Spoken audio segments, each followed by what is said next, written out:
Buenas noches. Vamos a orar. Señor, te damos gracias por esta noche. Te damos gracias por la oportunidad que nos diste esta mañana, mi Señor, de congregarnos en diferentes partes del mundo, tu iglesia, em, adorándote, glorificándote, cantando alabanzas, em, orando. Oh Señor, qué precioso es el cuerpo de Cristo alrededor del mundo, reunido para dar gloria a tu nombre. Te damos gracias por eso, porque ese es el día que tú has escogido, el día para reunirnos y estar juntos como hermanos, alabándote y glorificando el nombre de Cristo. Te damos gracias y encomendamos este estudio. Amén. Bueno, continuamos con nuestro estudio que estamos haciendo más allá de mi lista de oración, lo que nos enseñan las cartas de Pablo. Y precisamente hoy comenzamos el capítulo número 2, en donde empiezan las diversas oraciones que nuestra autora nos presenta en este libro. Y vamos a leer la primera oración que está en Efesios 1, 15, 19. Efesios 1, 15, 19. Lo voy a leer de la versión Reina Valera, porque como ustedes saben, ella casi siempre usa la traducción viviente. Entonces, leámoslo.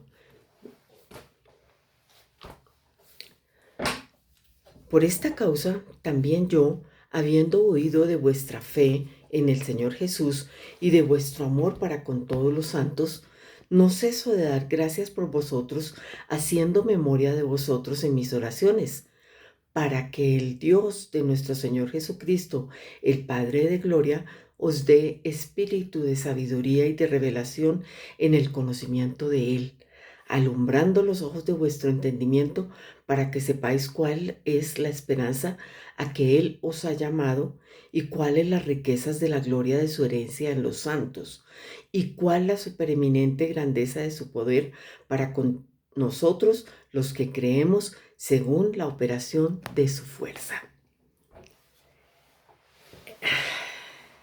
Qué palabras tan hermosas, pensando en que Pablo oraba por los efesios, rogándole al Señor que eh,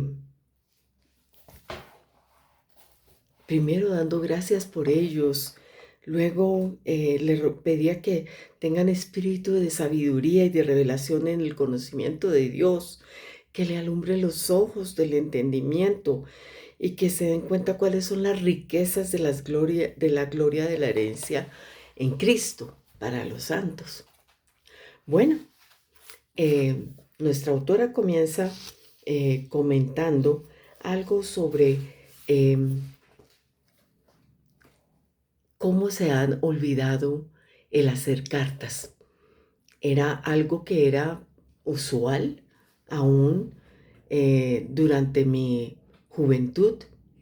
Em, yo me fui para Estados Unidos cuando tenía 17 años y pues una forma de comunicación era a través de cartas y yo estaba ansiosa por recibir la carta de Colombia. Las llamadas a Colombia eran supremamente costosas, entonces no, no tenía casi la oportunidad de que me llamaran. Entonces, pues las cartas siempre fueron un punto clave en ese tiempo que estuve en Estados Unidos siendo joven. Y así muchas otras personas, especialmente en la época de nuestras abuelas y nuestras mamás, todas ellas eh, manejaban las cartas. Pero ella nos hace una diferencia entre lo que son las cartas común y corrientes y eh, las epístolas o cartas que escribió en este caso Pablo. Em, Voy a leer una partecita de lo que ella está diciendo. Dice, el escribir cartas está muriendo poco a poco. El mundo digital, con los correos electrónicos y la mensajería instantánea, ha reemplazado lo que por siglos fue la forma de comunicación más común. Desde edictos reales hasta la intimidad del romance, las cartas fueron un medio que no solo servía para conectar mundos y corazones, sino que también constituyen un archivo histórico que permite descubrir el pasado. Las epístolas de antaño han abierto ventanas a mundos no conocidos. Nos revelan las intenciones de los héroes y antihéroes y nos muestran secretos que de otra manera habrían quedado enterrados entre capítulos ocultos de la historia. La Biblia no es la excepción. Entre sus tapas se encuentran 21 cartas o epístolas, todas dentro del Nuevo Testamento. 13 de estas epístolas llevan la autoridad del apóstol Pablo. Sin embargo, es posible que a nuestros ojos modernos les resulte difícil verlas como cartas. La manera en que están escritas difiere mucho de la forma en que hoy pensamos en una carta, ya que las oraciones que vamos a explorar están entretejidas entre párrafos de las epístolas paulinas. Considero oportuno que comencemos por aprender un poco de las epístolas del Nuevo Testamento. Veamos algunas de las características de este género literario que le era tan familiar al apóstol Pablo. Y quiero recordar acá el momento que tuvimos haciendo un estudio bíblico en donde estuvimos viendo también varios géneros literarios, como por ejemplo la poesía, la historia, y estuvimos viendo todo esto. Y las personas que están tomando el curso los domingos de la escuela dominical en el manual bíblico de MacArthur, también hay ciertas explicaciones más profundas sobre las cartas, y estuve hojeando páginas en este manual. Así es que quienes tengan el manual, hojéenlo ahí en la carta de los Efesios. Las epístolas bíblicas, todavía recuerdo cuando me enseñaron a escribir cartas en la escuela. Lo primero que debía incluir era el lugar y la fecha de redacción. Esta es la primera diferencia que podemos notar cuando leemos las cartas del Nuevo Testamento. No comienzan con la fecha ni mencionan el lugar donde se encontraba el autor. Por eso se hace difícil determinar estos datos en la mayoría de las cartas bíblicas. Los estudiosos toman en consideración evidencias tanto del texto como fuera del mismo para obtener la fecha y el lugar de la escritura. No obstante, la mayoría de las cartas neotestamentarias sí nos informan sobre quién las escribió y el destinatario. Otra característica particular de las epístolas es su estructura. En general tienen este orden: inicio, cuerpo y despedida. En el inicio encontramos al remitente o autor. Se menciona también el destinatario. Se incluye un saludo y con frecuencia una oración o expresión de gratitud. De inmediato se pasa al cuerpo de la epístola, es decir, su contenido, que es lógicamente la sección más larga. Aunque no es igual que todas las cartas del Nuevo Testamento, las cartas de Pablo tienden a presentar un cierto patrón para esta sección. La primera parte incluye afirmaciones doctrinales y la segunda está conformada por exhortaciones que se derivan de las afirmaciones anteriores. La última sección es la despedida, cuyo contenido es diverso. Es común encontrar saludos personales, peticiones de oración, mención de eh, amanuense o escribano, recomendaciones, bendiciones y alguna doxología. Es posible que te estés preguntando por qué hay cartas en el Nuevo Testamento. No había costumbre entre los judíos de usar este tipo de comunicación como un medio de enseñanza. Sin embargo, era parte de la vida de la iglesia primitiva y era también un método de comunicación popular en el mundo greco-romano del Nuevo Testamento. Es probable que una de las razones para la proliferación epistolar en la iglesia haya sido que el movimiento cristiano se expandió rápidamente y la enseñanza por carta era una manera de alcanzar con las instrucciones a más personas en lugares distantes. Por otro lado, brindaba un sentido de cercanía y presencia personal, algo que se percibe claramente al leer muchos de estos textos hoy. Algunos comentaristas señalan que las cartas eran un modo de responder a la necesidad que tenían los apóstoles de pastorear a sus rebaños distantes. Algo que no podemos pasar por alto es que las cartas no son textos narrativos, como sucede, por ejemplo, con los evangelios o hechos de los apóstoles. Las cartas tienen un propósito diferente, no son necesariamente tratados teológicos, aunque al leer Romanos podríamos pensar algo así. Las cartas se enfocan principalmente en dar respuesta a problemas específicos que surgieron en las iglesias a quienes están dirigidas o para tratar asuntos personales. Tener en cuenta el propósito de las cartas nos ayuda a la hora de entender lo que dice el autor. Los lectores debemos buscar comprender las circunstancias que los que iban a recibir las cartas estaban viviendo para poder aplicar sus enseñanzas de manera correcta y fiel. Por tanto, no podemos ignorar los motivos y el propósito de las cartas al leer las oraciones de Pablo que aparecen en ellas. Las epístolas no solo nos dan un vistazo de la situación de la iglesia o la persona a quien la carta se dirige, sino que además podremos conocer mejor el corazón detrás de la pluma del que lo redactó.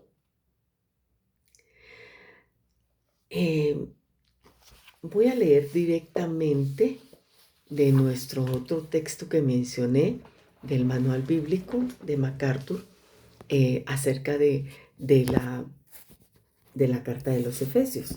Vamos a ver qué dice. No difiere mucho de la autora, pero me llamó la atención resaltar este libro que, como digo, varias de las que están asistiendo, creo que todas las que están asistiendo el domingo tienen este manual. Entonces busquemos Efesios. Eso es lo primero que debemos hacer, buscar Efesios. ¿Ok? Corintios. Efesios. Aquí está Efesios. Para las que tienen el libro, está en la página 399 y dice así. Título.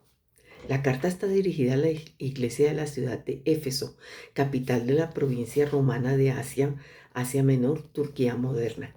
Debido a que el nombre Éfeso no es mencionado en los primeros manuscritos que hubo, algunos eruditos creen que la carta era una encíclica, teniendo el propósito de ser circulada y leída entre todas las iglesias en Asia Menor y simplemente fue enviada primero a los creyentes en Éfeso. Autor y fecha. No hay indicación de que no hay indicación de que el hecho de que Pablo fue el autor sea cuestionado.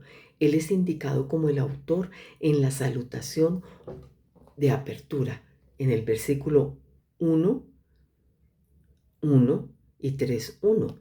La carta fue escrita desde la prisión en Roma, de acuerdo con Hechos 28, 16, 31, en algún momento entre los años 60 y 62 después de Cristo, y por lo tanto frecuentemente se hace referencia a ella como una epístola de la prisión, junto con las de Filipenses, Colosenses y Filemón.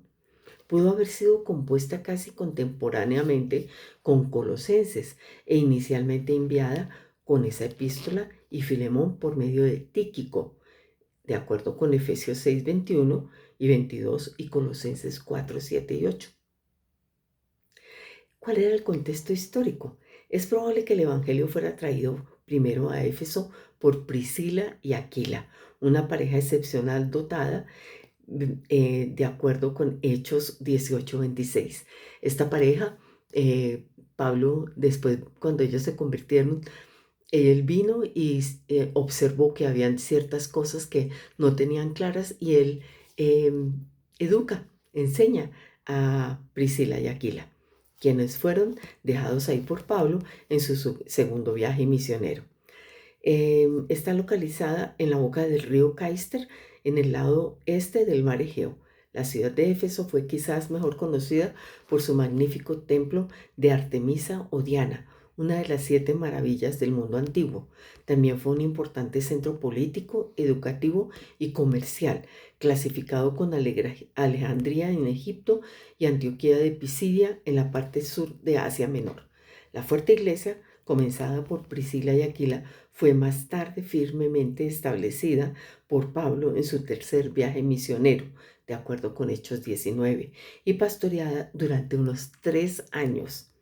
Después de que Pablo partió, Timoteo pastoreó la congregación durante quizás 1 año y medio, primordialmente para contrarrestar la falsa enseñanza de unos pocos hombres influyentes, tales como Himeneo y Alejandro, quienes probablemente eran ancianos en la congregación. Debido a esos hombres, la iglesia de Éfeso estaba plagada de fábulas y genealogías interminables y de ideas ascéticas y contrarias a la Biblia, tales como la prohibición del matrimonio y la abstención de ciertos alimentos. Aunque esos falsos maestros no entendían correctamente las escrituras, propagaron sus interpretaciones impías con confianza, las cuales produjeron en la iglesia disputas más bien que edificación de Dios, que es por fe.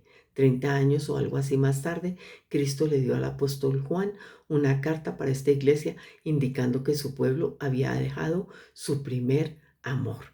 Las personas destacadas en Efesios son Pablo, que instruyó a la iglesia de Éfeso en cuanto a su posición como cuerpo de Cristo y acerca de su relación con Dios, y Tíquico, enviado por Pablo a alentar a los creyentes de Éfeso.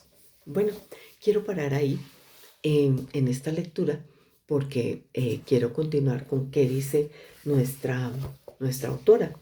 Em, ya hablamos de los destinatarios, dónde queda. em, hay una, hay una diferencia que nota la autora que dice: a diferencia de sus otras epístolas, una lectura completa de Efesios nos permite descubrir que Pablo no escribe la carta porque hubiera que resolver un problema específico. Al parecer, el objetivo era proveer instrucción para sus lectores. El cuerpo de la carta podría dividirse en dos secciones principales. La primera parte presenta una explicación clara del Evangelio y la obra redentora de Cristo, que hizo de dos pueblos, judíos y gentiles, uno solo. La segunda parte son instrucciones a sus lectores sobre cómo vivir bajo la nueva identidad que tienen como creyentes. Es interesante que cada una de estas secciones incluye una oración. Entonces, la autora va a empezar a que nos enfoquemos en cada oración, pero yo quiero que hagamos algo antes de que comencemos este capítulo. Sucede que el capítulo es bien largo, ¿sí? Y ella analiza de la oración cada una de sus partes, ¿sí? Y muy aplicables a nuestra iglesia. Por eso, eh, sin que hayamos leído la explicación del texto, sería bueno que esta fuera la oración por la iglesia de Avondale. Esta oración fundamental, porque está hablando que nos dé espíritu de sabiduría y de revelación en el conocimiento de Dios. Uno diría: no, pero yo ya llevo 30 años de ser creyente, 5 años, 10 años, 2 años, entonces yo ya sé mucho de Dios. Y no, cuando abrimos la palabra y empezamos a escudriñar cada cosa pequeña, por pequeña que sea, en este caso 2 versículos, es increíble la profundidad que hay en ella. Por consiguiente, eh, nunca terminaremos de conocer al Señor, jamás. Él es inmesurable, nada lo puede contener, Él es infinito, Él es eterno, Él es todopoderoso. Eh, no, es cosas que nosotros en nuestra mente no podemos ni siquiera pensar cómo será eso. Por consiguiente, te invito a que hagas lo siguiente. ¿Recuerdas que en una ocasión, creo que fue cuando estuvimos en el Salmo 103, teníamos que escribir cada semana el Salmo 103? Entonces, en esta ocasión, me gustaría que intentáramos leer Efesios. Vamos a mirar nuevamente la Biblia. Entonces voy a mover un momento el video para que miremos la Biblia. Y ya voy a decir cuántas páginas hay en mi Biblia. en cuanto a Efesios. Efesios tiene 6 capítulos. Es un libro muy corto, ¿ok? Entonces, una lectura por encima, sin detenerse, son 1, 2, 3 y media páginas. 1, 2, 3, 4, 5, 6 y media páginas. 6 y media páginas para leer los 6 capítulos. Aquellas que no tienen esa facilidad de leer rápidamente algo, no hay problema. Hoy es domingo y tenemos lunes, martes y miércoles de la mañana, 3 días, 3 días. ¿Qué tal si se leen 2 hojas por cada día? 2, 4 y 6. El último día media página más. Pero les voy a poner una tarea más. Escribamos el capítulo 1 tiene 23 versículos. Y yo me acuerdo que el Salmo 103, creo que tiene 22. A ver si me acuerdo bien. Salmo 103.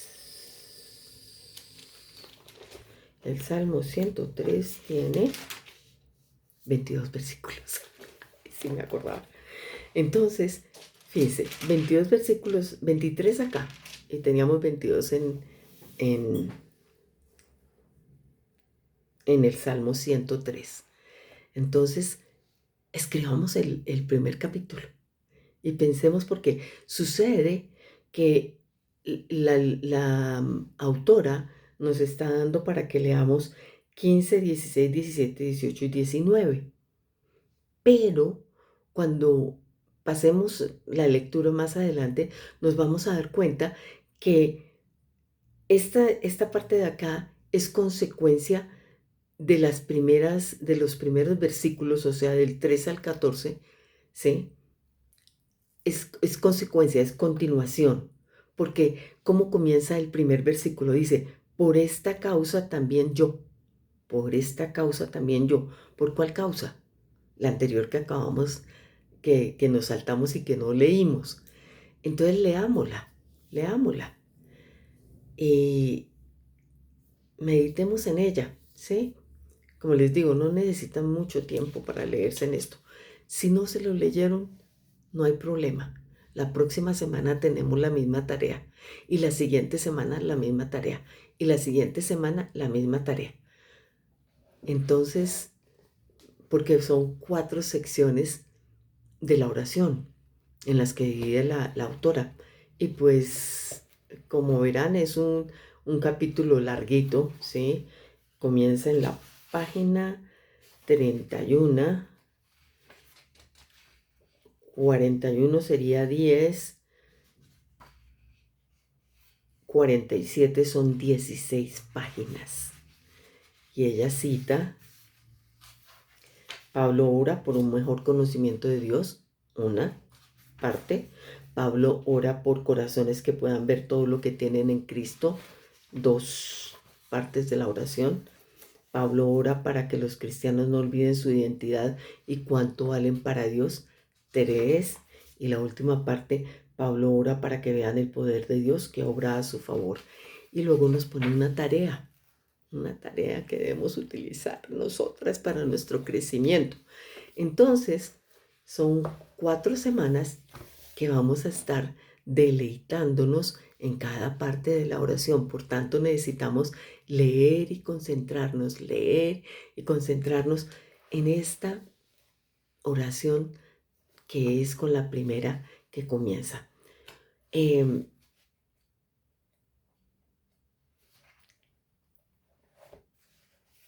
Lo más curioso de todo es que quienes no hayan visto, podrían ver la primera página del capítulo 3, es Efesios 3, 14, 21. Y si me voy, ya el capítulo 4 es Filipenses, pero vamos a estar un tiempo en Efesios y es importante que podamos comprender la profundidad tan bella de esta carta y especialmente aquellas oraciones que nos está mostrando la autora. Entonces ruego a Dios que saquemos tiempo, que nos concentremos en estudiar y que no sé cuál serán las ocupaciones que de pronto nos distraen. Hay veces tanta limpieza, ¿sí o no? Hay veces hacer vueltas y entonces para eso necesitamos planear. Entonces, haz un plan, haz un plan. Si tienes una semana ocupada, para aquellas que trabajan con trabajo y la cantidad de actividades que tú tienes que cumplir, que el médico, que las compras, que para allá, que para acá, organiza tu tiempo y saca ese tiempo para deleitarte en la palabra. Que el Señor te bendiga. La sigo recordando desde acá. Hoy estuvimos visitando a Eugenia y a Jairo y a su hija Daniela. Daniela es la que está estudiando en la Universidad de Minnesota y se regresa mañana, duró un mes visitando a sus papás. Mm, Les pido que oren por ella. Eh, Danielita es muy juiciosa en cuanto a su estudio, no muy juiciosa en congregarse. mm, y difícil para comer. Entonces sus papás quedan preocupados, así es que les pido que oren por ella, em, y que Dios la ayude, la acompañe allí, la bendiga y que también dé consuelo en el corazón de Eugenia y de Jairo ante la ausencia de Danielita. Bueno, las quiero mucho, bendiciones, nos vemos el miércoles por teléfono.